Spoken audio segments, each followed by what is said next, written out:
It is unfortunate that I must first make these statements, but it is a pressing matter that needs to be addressed. Is Anonymous a hate and cyber terrorist or an activist for freedom and truth? No. Yes. Anonymous beginnings make it difficult to understand the entity. Anonymous is simply ideas without origin, may it be a phrase, a fad, a proverb. The concept of Anonymous has always existed.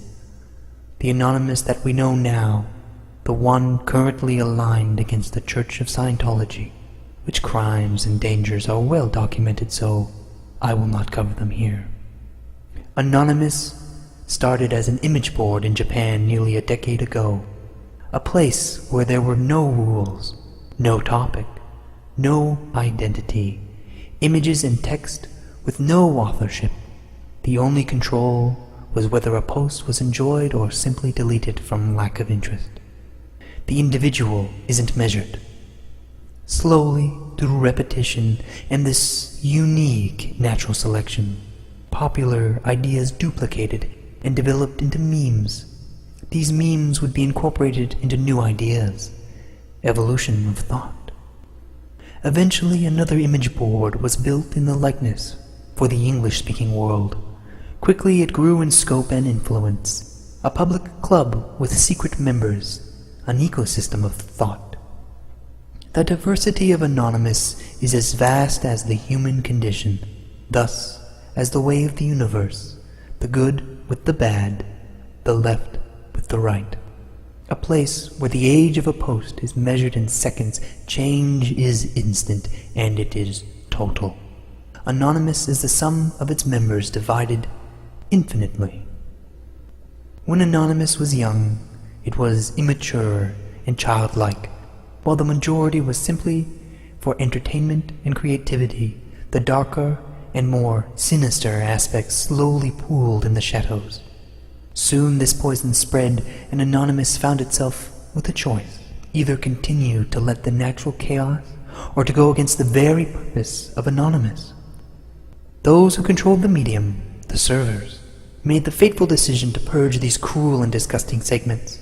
A great war waged for what is nearly an eternity in the time of the internet.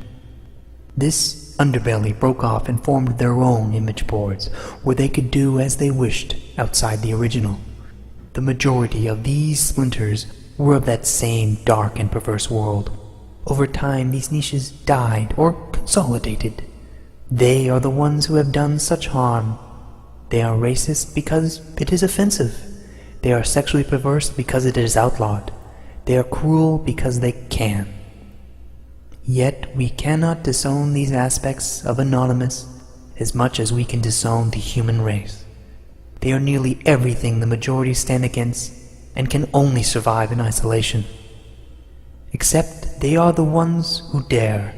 They are the ones who dared to stand against the racist radio.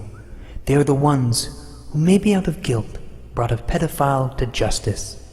They are the ones who dared to think freely without regard for others. And they may have started the meme that has grown so large.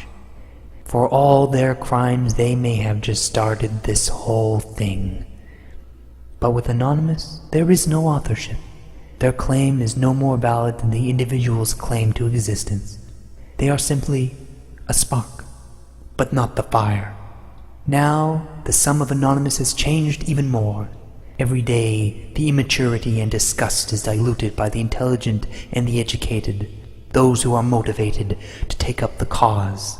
Anonymous has grown out of the image boards, out of the internet, and into the world we know, the world in which we live. We have grown and are growing. Every mistake we learn, every failure we regenerate, every success we build on. There is no control, no leadership, only influence. The influence of thought. And now it is time that I go, but I will be seeing you on the other side.